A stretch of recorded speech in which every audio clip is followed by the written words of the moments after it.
এই প্যান্ডেলটার 15টা প্যান্ডেল হবে, এত বড় প্যান্ডেল, গণবিবাহ 10-15টা বিয়ে হলো। আমি স্টেজে বসে বলে, হুজুর বেয়াদবি মাফ করবেন, একটু বসুন, বিয়ে পড়ানো হবে। পড়া, মৌলবি এসছে, নিকাহ পড়াচ্ছে। 80,000 টাকা দেলমোহর, 200 টাকা লগত, 79,800 টাকা ধার। কথা বুঝতে পারেননি? আমার পকেটে 800 টাকা ছিল। আমি বললাম স্টেজে চেপি, ভাই 200 টাকায় বউ পাওয়া যাচ্ছে মালদা, আমার পকেটে 800 টাকা আছে, আমার ঘরে একটা আছে, আর 3টে লুবো 200 টাকা করে, ধারে বউ তো। কথাটা বুঝতে পারেননি? কেন এই জায়গায় পৌঁছাইছে? এরা না মৌলবীদের সঙ্গে মাশওয়ারা করে, না ইমামের সঙ্গে পরামর্শ করে। কেন? সব তো বড় বড় মুফতি, এখন মুফতির অভাব আছে, ফতোয়া দেনেওয়ালার অভাব আছে। আলুওয়ালা পটলওয়ালা যান, তারাও ফতোয়া দিচ্ছে চায়ের দোকানে। মৌলবীরা কি করবে? কি বুঝলেন? বলে দিই, যেমন আরব থেকে 2-3 বছর থেকে কাজ করে এসছে, মালদা মুর্শিদাবাদের ছেলে, এসে ইমাম সাহেবকে গিয়ে বলছে, আসসালামু আলাইকুম কাইফা হালুকা। ইমাম সাহেব ভয় খেয়ে গেছে, আল্লাহ এত আরবি। মুসল্লিরা বলছে, শালা দারুণ পণ্ডিত হয়ে গেছে বে। আরবে যারা মুরগি বিক্রি করে কি ভাষায় কথা বলে? বাংলাই তো, আরবিতে। আরবে যারা গু পরিষ্কার করে, আরবিতে। কেউ যদি 5 বছর আরবে থেকেছেন, যে আরবি জানেন, তাকে বলবো এখানে আসুন, আরবিতে কথা বলবো না, খালি একটা প্রশ্ন করব, আলহামদুলিল্লাহি রব্বিল আলামিন, এই আয়াতটার খালি ইজরা করে দিব। মৌলবীরা ছাড়া কেউ ইজরাই বুঝে না। আপনারা বুঝেছেন ইজরা জানেন কি? এক কথা বলে, ইজরা জানেন কি? জানেন না, জানেন না। তালবিলিম আলেম ছাড়া ইজরা বুঝে না। তাকে যদি ইজরা বলা হয়, 3 দিন পায়খানা ঘর থেকে বেরোবে না। যদি বলেন মনি সাহেব আরবি বললে দোষ কি? দোষ কিছু নাই তো। যদি সে বলে মৌলবি আরবি জানে না, তখন সে জুতো খাবার লায়েক। কেন বলে দিই, যেনারা শিক্ষিত আছেন, মাস্টার আছেন, ডাক্তার আছেন, তারা ভালো করে শুনবেন। যারা ইংরেজিতে কথা বলে, কোনো যদি লন্ডনে যারা পায়খানা পরিষ্কার করে, কি ভাষায় কথা বলে? বাংলাই তো, ইংরেজিতে। সে যদি এসে আমাদের দেশের কোনো প্রফেসরকে বলে, what is your name, what is your father name, what is your village name, যদি বলেন শালা দারুণ ইংরেজি বে, আর প্রফেসর যদি জিজ্ঞেস করে হোয়াটের গ্রামারটা বল, তখন সে পায়খানা ঘর খুঁজে বেড়াবে, 3 দিন বেরোবে না। কেন? ও তো গ্রামারওয়ালা মাল নয়, ও ভাষার মাল। কি বুঝলেন? আমি যখন গুজরাটে 12 বছর পড়েছি, গুজরাটে গেলে আমি যখন নামি স্টেশনে সুরাটে, কিংবা এয়ারপোর্টে নামি সুরাটে, আমি বেরি টেস্কিওয়ালাদের সাথে আমি অন্য কোনো কথা বলি না গুজরাটিতে। কি বুঝলেন? বলে ভাই কাঁ যাওয়ানো ছে? আপনার সুরাত মা। আপনার কফলেতা মা যাওয়ানো ছে, সু ভাড়া ছে। আমি গুজরাটিতে কথা বলি, কিন্তু আমাকে যদি গুজরাটি বই ধরি দেয়, তখন আমি পায়খানা ঘর খুঁজে বেড়াবো, পড়েই জানি না তো। আমি তো ভাষা কালচার করেছি। কথাটা বুঝতে পেরেছেন? আমরা বুঝাতে পেরেছি? ওই জন্যে কেউ যদি আরবিতে কথা বলে, সে পণ্ডিত নয়। পণ্ডিত সে যে কোরআনের গ্রামার বলতে পারবে, ইজরা করতে পারবে, যে মুআন্নাস মুজাক্কারের খেয়াল রাখে, সে। ওই জন্যে ফুটানি করো না, ফতোয়া। আজকে সমাজের পাপগুলো ওই জন্য বেড়েছে। আখলাক খুলুন। নবীজি সাল্লাল্লাহু আলাইহি সাল্লামের জাওয়ানায় কোথায় নিকাহ পড়ানো হতো জানেন? প্যান্ডেলে নয়। নবীজি সাল্লাল্লাহু আলাইহি সাল্লামের জাওয়ানায় মসজিদের ভেতরে নিকাহ হতো। যে কোনো নামাজের ওয়াক্তের পরে নিকাহ হতো। মসজিদের ভেতরে যদি নিকাহ করেন, আপনারা কি বলছেন ক্যামেরা নিয়ে কেউ ঢুকতে পারবে? কথা বলেন না, ক্যামেরা নিয়ে ঢুকতে পারবেন না। আর বিয়ে ঘরে বিয়ে হচ্ছে, তাহলে জামাই সই করছে, বলছে ধর কলমটা ধর, ক্যামেরা নিয়ে। ভাত খাচ্ছে, সেটাও ক্যামেরা করছে। অনেক হারাম করে আবার ফতোয়া দিচ্ছে। আমার কমেন্টে লিখছে, তোমার যে হুজুর বায়ানগুলো ভিডিও করে ছাড়ছে, ওটা কি করে জায়েজ হবে? আমরা দারুণ কথা আপনাদেরকে বলে দিই, এই বায়ানটা ইসলামের উপকার হচ্ছে না হয়? কতটা হচ্ছে বলে দিই, কতটা হচ্ছে। আমি সেদিনে উত্তর 24 পরগনা যাচ্ছি, যখনই ডানকুনি পেরিয়েছি, হুগলি ডিস্ট্রিক্টের একটা গ্রাম থেকে ফোন এলো, যদিও গ্রামটার নাম মনে নেই। আমি সালাম দিলাম, অপোজিট সাইড থেকে উত্তর এলো, ওয়ালাইকুম সালাম। বললে, হুজুর আমি একটা হিন্দুদের ছেলে। আমি বললাম, বাহ, তুমি খুব সুন্দর সালাম শিখেছো তো। বলছে, আমরা গ্রামের 50-60টা যুবক আছে হিন্দুদের আমাদের পাড়ায়, প্রত্যেকদিন রাত্রে হুজুর আপনার জলসা না হলে আমাদের মন ভরে না। আমি দোয়া দিলাম আল্লাহ তোমাদেরকে ইসলামের জন্য কবুল করুক, জোরে বলুন আল্লাহুম্মা আমিন। এটা কিসের জন্য? এটার জন্য। আরো কত ভাই ফোন করে, তাদের মধ্যে যাচ্ছে ইসলামের দাওয়াত, নবীজির আখলাক আর চরিত্র, এটার দ্বারা ইসলামের উপকার হচ্ছে। আর তোর যদি বইয়ের ভিডিও করে ছাড়িস তা কি উপকার আছে? কথাটা বুঝতে পারলেন? অনেকজন নিজের বউকে, এখন নতুন সিস্টেম উঠেছে, কি বুঝলেন, ঈদের দিনে যেদিনে বউ ভাত হচ্ছে, আপনাদের কি বলে? বউ ভাতই বলে। বউ ভাতের দিনে ছেলেকে আর বৌমাকে স্টেজে বস করাচ্ছে, প্যান্ডেলে। আপনাদের দিকে বস করায়? করায়। দিয়ে লোককে বলছে এটা আমার সরকারি বউ, সবাই দেখ। কেন বলে দিই, ক্ষতিটা কোথায়? যখনই বউকে পাশে বস করাবেন প্যান্ডেলে, গাদা কুটুমজন আসবে, পাড়ার লোক খেতে আসবে, আর পাড়ার ছেলেরা এসে বলবে মালটা কেমন পেয়েছে। কি বলছেন, কেমন হবে বলো? দারুণ লাগবে। নাউজুবিল্লাহ। তোমার বিবি তার চেহারা অন্য কেউ দেখবে না, তোমার অর্ধাঙ্গিনী তাকে লুকিয়ে দাও। আমার ভাই, আল্লাহর কসম করে বলছি, মায়েরা শোনো, ওয়াদরিব খুমুরিহিন্না আলা জুনুবিহিন, হে নারী, পর্দা নির্ধারিত করো, তুমি কোনোদিন ধর্ষিতা হবে না। 100টার মধ্যে 99টা মেয়ে জাহান্নামে যাবে, এদের মধ্যে 90টা মেয়ে খালি জাহান্নামে যাবে বেপর্দার কারণে। বেপর্দার কারণে। আমি অনুরোধ করছি, আমার মতো বক্তাকে দাওয়াত দিলে কমপক্ষে মেয়েদিকে ফুল প্যাকটাপ করে দিবেন। আমি আজকে আপনাদের ভালোবাসায় বায়ান করে ফেললাম, না হলে স্টেজ ছেড়ে চলে যেতাম। আমি এক জায়গায় স্টেজ ছেড়ে পালিয়েছি, বায়ান করবো না, ঢাকো। তারপরে ইসলামে নারীদের একটা বড় মর্যাদা দিয়েছে। আমার ভাই, যেমন আজকে এত সমাজ খারাপ, একসাথে একটা প্যান্ডেলের মধ্যে ছেলে মেয়ে একসাথে খায়, খায় না খাই না? আমরাও খাই। আজকে জানেন, দুঃখের বিষয় বলি, আজকে আমি 12টা বছর বিয়ের প্যান্ডেলে বিয়ের দাওয়াত খাওয়া ছেড়ে দিয়েছি। আমার পরিবারের লোক, আমার আত্মীয় স্বজন আমাকে অহংকারী মনে করে, যে এই মৌলবি বড় বক্তা হয়েছে ওই জন্য অহংকার। আল্লাহর কসম, আমার মধ্যে এতটুকু অহংকার নেই। আমার সাথীরা জানে আমি আজকে সেই ইয়াসিনটা আছি, আমার পড়ার জীবনে যে ইয়াসিন ছিলাম। আমি আমার একটা বন্ধুর সঙ্গে কথা বলছিলাম, সাথীর সঙ্গে, দুজন ইউটিউবার আমার পাশে বসেছিল, কামড়াই আপনাদের। আমি তার সঙ্গে কিরকম কথা বলছি জানেন? ভাই তোর বউ কেমন আছে রে? এইভাবে কথা বললাম। সে বললে, ইয়াসিন ভাই তুমি ওই রকমই আছো। আমি এখন ওই রকমই আছি। তাদের কাছে আমার কোনো অহংকার আল্লাহ দেয়নি জীবনে, কিন্তু আমি যাই না এই পাপগুলোর কারণে। আমার মায়েরা বোনেরা এমন পোশাক পরে প্যান্ডেলে যায়, শয়তানু এদিকে দিকে লজ্জা পায়, অথচ ইসলাম নিষেধ করেছে।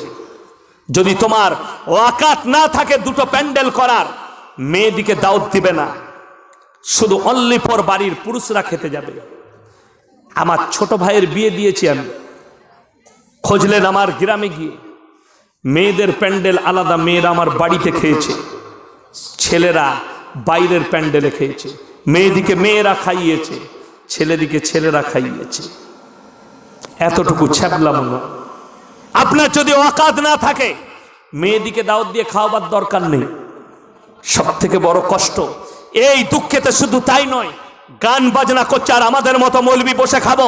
একটা মেয়ে নোংরা পোশাক পরে প্যাট আর পিঠ আর বুক বার করে এসে বসে খাবে, আর আমাদের মতো মৌলবি খাবো। আমি আল্লাহকে জবাব দিতে পারবো না। তাই চাই না যদি আমার আত্মীয় স্বজনরা শুনে, তাদেরকেও বলবো তোমরা তোমাদের চোখ খুলে নাও। আর আমাদের মতো মৌলবি, আমার মতো আত্মীয়কে যদি দাওয়াত দিতে চাও, আজকে আমার বিবিকেও যেতে দিই না কোনো প্যান্ডেলে। আজ চ্যালেঞ্জ ছুড়ে বলে যাচ্ছি, আপনারা আমার কাছের মানুষ, মুসলমান ভাই, আমার বর্তমানে ঠিকানা বলে দিচ্ছি, গলসি থানা, গ্রামের নাম পুরসা। আপনি চলে যাবেন আর জিজ্ঞেস করে আসবেন, আমাদের বাপ বেটা, আমার মা, আমার স্ত্রী এবং আমার ঘরের আমার 3টে ভাইয়ের আরো বউ, আমাদের ঘরের বউরা কেউ যদি প্রমাণ করতে পারে যে আমার গ্রামের কোনো বড় লোক থেকে গরিবের কারুর বিয়েতে বসে প্যান্ডেলে খেয়েছে, প্যান্ডেলে খাওয়া তো দূরের কথা, কোনো বড় লোকের হিম্মত নাই যে আমাকে দাওয়াত দেয় যে তোমার বউকে প্যান্ডেলে পাঠাবে, তাকে জুতো করে মারব। তার হিম্মত নাই যে বলি যে আপনার বউকে পাঠাবেন প্যান্ডেলে খাবে। সে আমার কাছে জুতো খাবে যত বড়ই ধনী হোক। যেহেতু আমার স্ত্রী সম্মানী, পর্দা নসিবা, সে কারুর প্যান্ডেলে খেতে যাবে না। তোমার যদি দাওয়াত খাওয়াবার মন হয়, আমার বাড়িতে খানা পৌঁছে দাও। তা না হলে তোমার বাড়িতে পার্সোনাল আমার বউকে বসিয়ে খাওয়াতে হবে। বড় কষ্ট লাগে, ওই জন্য আমার বিবিকেও নিয়ে যাই না, আমি নিষেধ করেছি। অনেকজন মনে করে আমার বিবির জন্য, মনে করে আমার পরিবারের লোক, আমার শ্বশুর ঘরের লোক, অনেকজন মনে করে যে এরকম মৌলবীর সাথে বিয়ে হয়েছে বলে অহংকারী হয়ে গেছে। আমার স্ত্রীরও অহংকার নেই, আমি খালি তাকে বলেছি এই চার দেওয়ারের ভেতরে আমার কাছে জীবনটা কাটাও, আল্লাহর কসম পরকালের জীবনটা তোমার সুন্দর হবে। আমি জান্নাতে যেতে পাই বা না পাই আল্লাহ বিচার করবেন, কিন্তু তুমি যদি এই স্বামীর কাছে পৃথিবীর মানুষের কাছ থেকে চেহারাকে লুকিয়ে আমার কাছে জীবনটা অতিবাহিত করতে পারো, আল্লাহ তোমাকে এটার বাদাউলাতে জান্নাত দেবে। নামাজ পড়ো, রোজা রাখো, কাঁদো আল্লাহর কাছে। আমরা বুঝি না, আজকে বড় কষ্ট লাগে। বলুন, আমরা পর্দা কাকে মনে করেছি? একটা মেয়ে গায়ে চাদর নিয়েছে, সেটার নাম পর্দা দিয়েছি। একটা মেয়ে হিজাব পড়েছে, সেটার নাম পর্দা দিয়েছি। একটা মেয়ে বোরকা পড়েছে, সেটার নাম পর্দা দিয়েছি। না, পর্দা সম্পর্কে আপনার জানা নেই। অনেক মায়েরা শুনেলেন মেয়েরা কেন জাহান্নামে বেশি যাবে? যখনই একটা মেয়ে নোংরা পোশাক পরবে তার উপরে পুরুষদের কিন্তু আকৃষ্ট হয়, হয় না? হয় না? কতগুলো কমেন্ট করে শুনেলেন। আর আমি নারী পুরুষ সকলকে বলছি, আমাদের জীবনে 100টা পাপের মধ্যে 90টা পাপের জন্য দায়ী হচ্ছে আমাদের চোখ। চোখের দ্বারা একটা মেয়ে ধরলে নোংরা পোশাক পরেছে, তার দিকে একটা যুবকের চোখ গেল, সেই যুবকটার মনে মনে হলো এই মেয়েটাকে ব্যভিচার করতে পারলে ভালো। ওই জন্য জানেন, যারা বাবা আছেন, যারা মা আছেন, যারা নিজেদের বাচ্চা বাচ্চা সন্তানের হাতে মোবাইলগুলো তুলে দেন, এই মোবাইলটা শুধু মোবাইল নয়, এটা হচ্ছে জাহান্নামের আগুন ওই বাচ্চাদের জন্য যারা নিজেদের সন্তান ছেলে মেয়ের হাতে মোবাইল তুলে দেয়। আমি একটা জলসায় বলেছি, আমাদের রাজ্য সরকার 10,000 করে টাকা দিয়েছে ট্যাব কেনার জন্য মোবাইল। ওটা মোবাইল নয়, ব্যভিচার করার রাস্তা বার করে দিয়েছে। 100টা স্কুল কলেজের ছেলের মধ্যে, ছেলে মেয়ের মধ্যে 90 জন বিবাহের আগে তাদের যৌবনকে শেষ করে দিচ্ছে। তার দলিল আছে আমার কাছে, প্রমাণ। সেদিনে একটা ছেলে ফোন করেছে কেরলা থেকে, হুজুর আমার একটা সলভ করে দিতে হবে। কি হয়েছে বাবা? বিপদে আছি, গোসল করে বেরোচ্ছি, নামাজ পড়বো, কিন্তু আমার বুঝতে পারছি আমার বীর্য বেরিয়ে যাচ্ছে। আমি তাকে বললাম তুমি হস্তমুগ্ন করো। সে সঙ্গে সঙ্গে বললে হুজুর আপনি কি করে জানলেন? আমি বললাম বুকা, আমরা মৌলবীরাও আরবি কিতাব পড়েছি, মাসলা মাসাইল সব আছে, কোন কাজটা করলে কি রোগ হতে পারে, কি পাপ হতে পারে। তুমি এই পাপ থেকে লিপ্ত হও, বঞ্চিত হও, নিজেকে বঞ্চিত করো। বলে হুজুর আমি তো লাইনই খুঁজে পাচ্ছি না, কি করে বাঁচবো? আমি বলি এ শয়তান শোনো, তুমি যদি বাঁচতে চাও তোমাকে যে লিপ্ত করেছে তার নামটা হচ্ছে তোমার মোবাইল। সে কাঁদতে লাগলো, হুজুর একদম সত্য কথা বলেছেন। আমরা এই মোবাইলটাকে তোমার কাছ থেকে 1 সপ্তাহ দূরে রাখো, তুমি বেঁচে যাবে এই পাপ থেকে। 100টা মুসলমানদের যুবক যুবতী তারা নিজেদের যৌবনকে নষ্ট করে দিচ্ছে। কেন? বেঈমান কাফেরের মেহনত। আপনি আমার নাম সার্চ করবেন, 100টা নোংরা মেয়ের ছবি দিবে তার সাথে, আর আপনার নফস বলবে একবার ক্লিক করে দেখ না মেয়েটা কেমন। দেখবেন না, দেখবেন না, শয়তান ধোঁকা দিবে। আমার আগের বক্তা মাদানী সাহেব বলছিলেন না, ইন্না শাইতানা লিল ইনসানি আদুব্বুম মুবিন, শয়তান মানুষের প্রকাশ্য দুশমন। আপনি চাইবেন না আপনাকে করাবে। আর শুনেলেন, প্রত্যেকটা মা বোনকে বলবো শরীরকে ঢেকে নাও, পর্দার মধ্যে এসো। জাহান্নামে যাবে তোমরা যারা এখনো পর্যন্ত আমার আল্লাহকে চিনতে পারেননি। আমি আপনাদেরকে বলে যাই, হাত তুলে বলুন আমরা কেউ নামাজ কাজা করবো না। জোরে বলুন ইনশাআল্লাহ। যারা নামাজি হয়ে যাবে, 5 ওয়াক্তের নামাজ যারা পড়বে, আমার ভাই তারা সব থেকে যে জায়গা থেকে বাঁচবে জানেন? ইন্না সলাতা তানহা আনিল ফাহশাই ওয়াল মুনকার। নিশ্চয় নামাজ এমন একটা ইবাদত, অশ্লীল কাজ থেকে তাদেরকে বাঁচিয়ে ভালো কাজের দিকে নিয়ে আসে। জোরে বলুন সুবহানাল্লাহ। মায়েরা, বোনেরা, ভাইয়েরা সবাই 5 ওয়াক্তের নামাজি হন, সন্তান দিকে সুশিক্ষা দেন। বেঈমান কাফেরদের একটার পর একটা দাপট আপনার উপরে চাপতে চলেছে। শুনেলেন, বেঈমান কাফেররা যেভাবে আপনার উপরে দায় চাপাচ্ছে আপনি অনুভব করতে পারবেন না। আপনার ঈমান, কোরআন বিরোধী যে ষড়যন্ত্র শুরু হয়েছে, আল্লাহর কসম কোরআন প্রত্যেকটাকে ট্যাকেল দিবার জন্য তৈরি আছে। জোরে বলুন সুবহানাল্লাহ। কিছুদিন আগে দেখলাম কেন্দ্র থেকে সার্কুলার জারি হয়েছে, একটা আইন পাশ হয়েছে আমাদের দেশে, সুপ্রিম কোর্ট রায় দিয়েছে। একটা মেয়ে, এই স্বাধীন ভারতে একটা মেয়ে, সেই মেয়েটা 6 মাস পর্যন্ত নিজের পেটের বাচ্চাকে নষ্ট করতে পারে, কোনো অপরাধ নয়। আপনারা জানেন এই আইনটা পাশ হয়ে গেছে, পাশ হয়েছে। যিনারা শিক্ষিত তেনারা পড়েছেন, পেপার পড়েন তারা পড়েছেন। এটা তারা শুধু মুসলমান মেয়েদের ক্ষতি নয়, গোটা ভারতের জীবন ব্যবস্থার ক্ষতি হয়ে যাবে। এই টাউনে কুসমুন্ডি বাজার থেকে গঙ্গারামপুর, বুনিয়াদপুর, রায়গঞ্জ যতগুলো বাজার আছে আর যেগুলোতে ডাস্টবিন রাখা আছে, ওই ডাস্টবিনগুলোতে আর ময়লা থাকবে না, ওগুলোতে ভ্রূণ আর বাচ্চা পড়ে থাকবে। কোরআন বিরোধী কি করে বললেন? কোরআন খুলেন। আমার আল্লাহ রাব্বুল আলামিন 1400 বছর আগে বলেছেন, ওয়ালা তাকতুলু আওলাদাকুম খাশিয়াতা ইমলাক নাহনু নারযুকুহুম ওয়া ইয়াকুম। হে আমার নবী বলো, তোমরা দরিদ্রতার ভয়ে তোমাদের আওলাদকে কতল করো না। দরিদ্রতার ভয়ে আওলাদকে কতল করো না।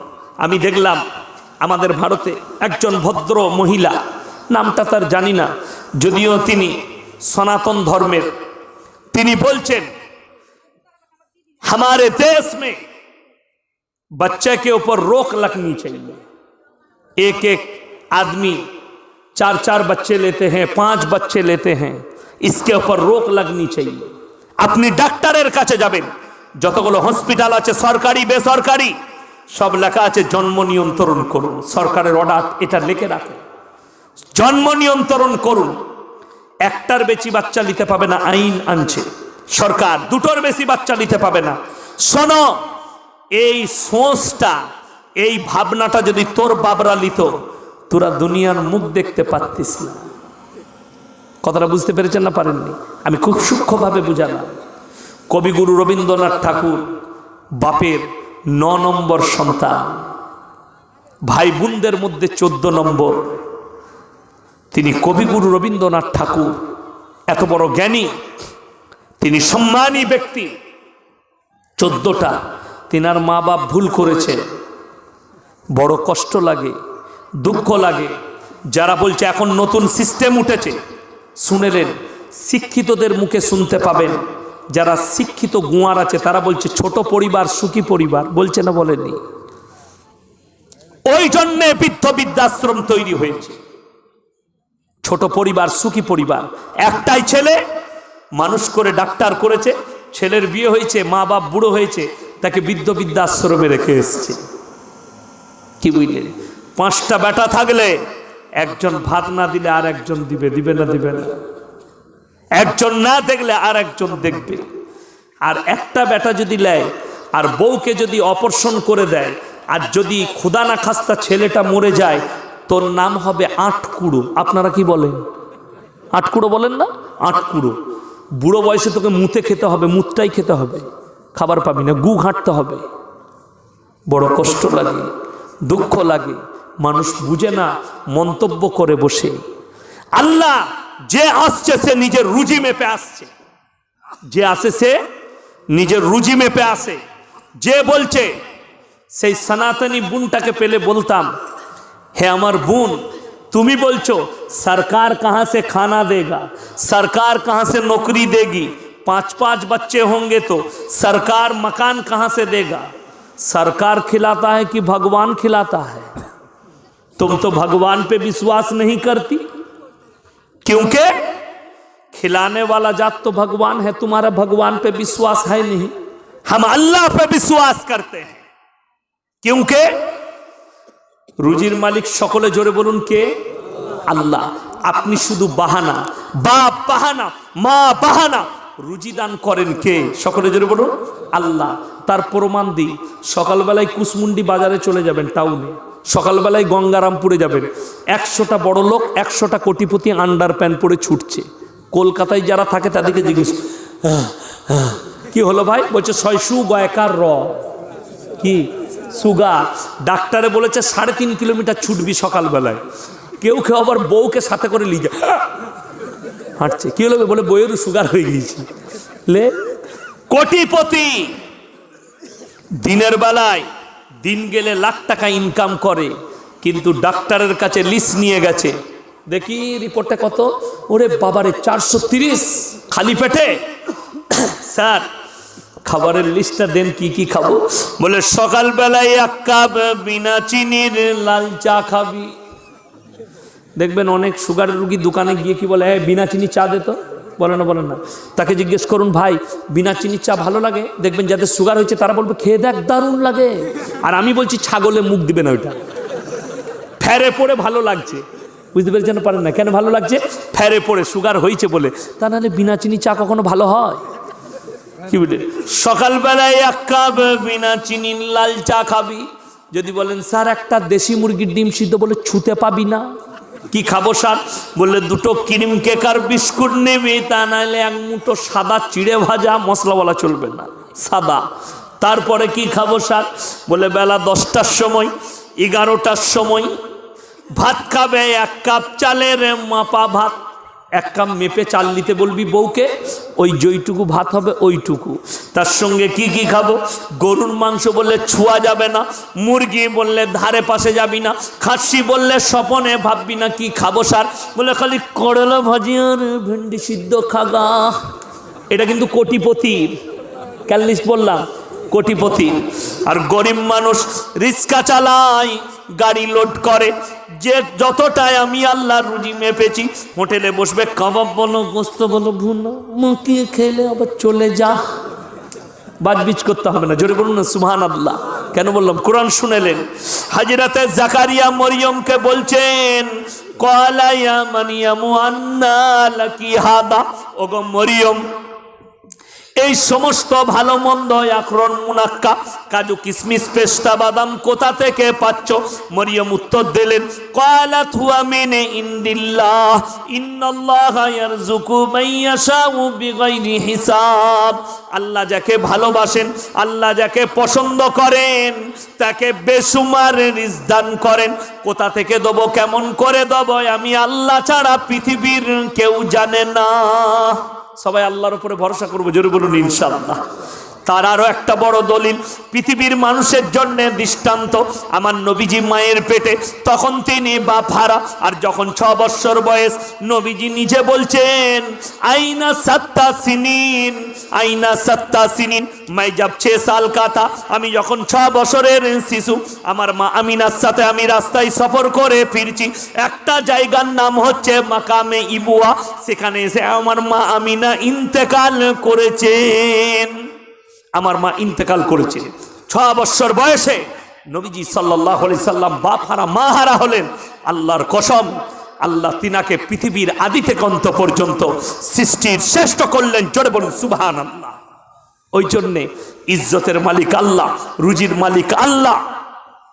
আমাদের সমাজে দেখবেন কোনো বাচ্চা ছেলে রেখে যদি বাপ মরে যায় না, যায় না, লোকে বলে আহা হা, ছোট ছেলেটা, আল্লাহকে এই ছেলেটার দিকেও মুখে তাকালো না। এটা মেয়েরা বেশি বলে না? এর থেকে পাপের কথা আর কিছু হতে পারে না।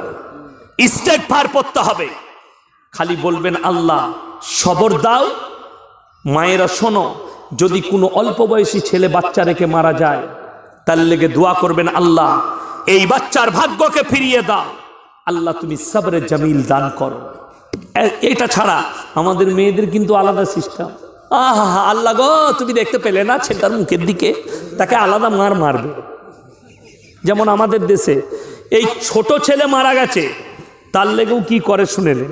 আমাদের দেশের কিছু লোক আছে, আমাকে একজন ফোন করে জিজ্ঞেস করছে, হুজুর আমার একটা বাচ্চা হয়ে মারা গেছে, তার লেগে মিলাদ করব ভাবছি। আমি বলি, ভাই তুই নিজের লেগে কর না, জীবনে নামাজ পড়ি না, তুই নিজের লেগে দান খয়রাত কর, নামাজ পড়। সে হচ্ছে মাসুম বাচ্চা, জান্নাতের বাগিচায় আল্লাহ রাখবে, জোরে বলুন সুবহানাল্লাহ।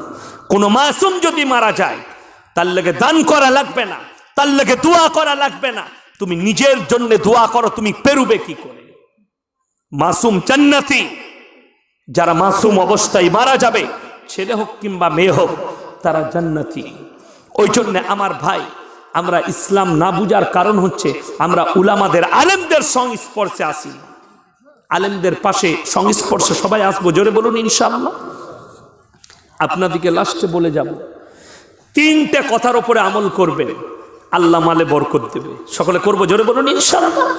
আমার ভাই কোরআন শুনেলেন, আমার নবী, বিশ্ব নবী জানাবে মুহাম্মাদুর রাসূলুল্লাহ, সকলে বলুন সাল্লাল্লাহু আলাইহি ওয়াসাল্লাম। নবীজি মক্কা নগরীতে এলান করলেন আল্লাহর হুকুমে, বিসমিল্লাহ,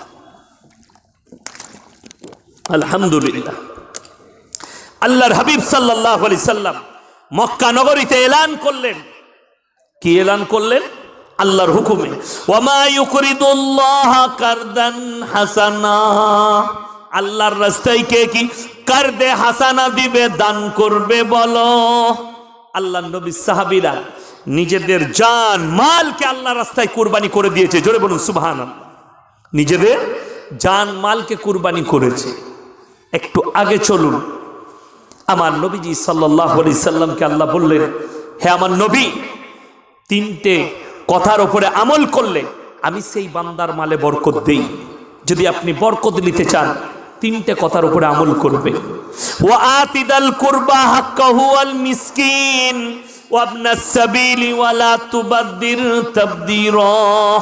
হে আমার নবী, পৃথিবীর মানুষকে বলে দাও, তাদেরকে শুনিয়ে দাও, ওয়া আতিদাল কুরবা, সব থেকে প্রথমে তোমরা কাছের গরিবকে খেয়াল রাখবে, ওয়াল ইয়াতামা ওয়াল মাসাকিন, তারপরে তোমরা এতিম মিসকিনের খেয়াল রাখবে, ইবনাস সাবিলি ওয়া লা তুবাদ্দির তাবদীরা, তারপরে লক্ষ্য রাখবে তোমরা মুসাফিরের সঙ্গে ভালো ব্যবহার করবে। আমার আল্লাহ রাব্বুল আলামিন এই তিনজনের দোয়াকে কবুল করেন। আর মুসাফিরের সঙ্গে এই তিনজনের যারা খেয়াল রাখবে, আল্লাহ তাদের মালে কারোবারে বরকত দিবেন। আজকের এই মজমায় সব থেকে বড় মুসাফির কে বাবা? কথা বলেন না, কে? আমি 350 কিলোমিটার রাস্তা অতিক্রম করে এসেছি। আমি হচ্ছি মুসাফির, সব থেকে বড়। আমার আল্লাহ রাব্বুল আলামিন বললেন, কাছের গরিব, এতিম, মিসকিন আর মুসাফির, এই তিনজনের সঙ্গে তোমরা ভালো ব্যবহার করো, আল্লাহ তোমাদের কারবারে মালেতে বরকত দেবে। আমার ভাই, সবাই নিয়ত করলেন এই তিনজনের সঙ্গে ভালো ব্যবহার করবো। জোরে বলুন ইনশাআল্লাহ। নবীজি সাল্লাল্লাহু আলাইহি সাল্লাম বলেছেন যে পৃথিবীর মানুষ, হে আমার সাহাবীরা শোনো, জাকিরা, গচ্ছিত সম্পদ। কিয়ামতের দিনে মানুষ কাঁদবে কেন জানেন? বেশি তারা খালি চিন্তা করবে, আমি ইসলামের জন্যে, আল্লাহর ঘরের জন্যে, দিনের খাতিরে যদি আরো কিছু টাকা ব্যয় করে আসতাম, আজকে আমার অনেক লাভ হতো। মানুষ কাঁদবে। নবীজি বললেন, জাকিরা, গচ্ছিত সম্পদ। মানুষ কাঁদবে। হে আমার সাহাবীরা, তোমরা কাঁদবে যদি তোমাদের সম্পদ আল্লাহর রাস্তায় ব্যয় না হয়। গেল। চলুন আরো একটু আগে চলুন। আমার নবীজি সাল্লাল্লাহু আলাইহি সাল্লাম বললেন, তোমরা আল্লাহর রাস্তায় খরচ করো। পৃথিবীর মধ্যে দুটো জায়গা সব থেকে দামি। কটা বললাম? কথা বলে না, কটা? দুটো। একটা আল্লাহর ঘর মসজিদ, আর একটা ওই জায়গা যে জায়গা আল্লাহ এবং আল্লাহর রসুলের কথা আলোচনা হয়। আমার ভাই, মাদ্রাসা, হ্যাঁ, এই মসজিদ আর মাদ্রাসা এবং ওই জায়গা যেখানে আল্লাহ আল্লাহর রসুলের কথা আলোচনা হয়। আজকে মাগরিবের পর থেকে এতক্ষণ পর্যন্ত এত কিছু আলোচনা হলো। এই মজমা বরকতপূর্ণ মজমা। এই আল্লাহর ঘরের যারা খেয়াল রাখে, এক একটা রেত, এক একটা বালি আল্লাহর কাছে তোমাদের জন্য সাক্ষী প্রদান করবে। আমার ভাই, ওই জন্যে আমি বলবো, আজকের এই মজমায় আমি একজন নিকৃষ্ট মানুষ, গুনাহগার বান্দা। আমি আপনাদের জন্যে ফজরের সময়ও দোয়া করব। আমার মাদ্রাসায় আপনারা কে কে আল্লাহর বান্দা আছেন? আমি চাইব তিনজন এমন কোনো ব্যক্তি আছেন যে মাত্র 10টি করে 1000 টাকা আল্লাহর ঘরের জন্য দিবেন। আমি আদায়কারী বক্তা নয়, আমি আল্লাহর ওয়াস্তে, আমি মুসাফির হিসাবে চাইছি আল্লাহর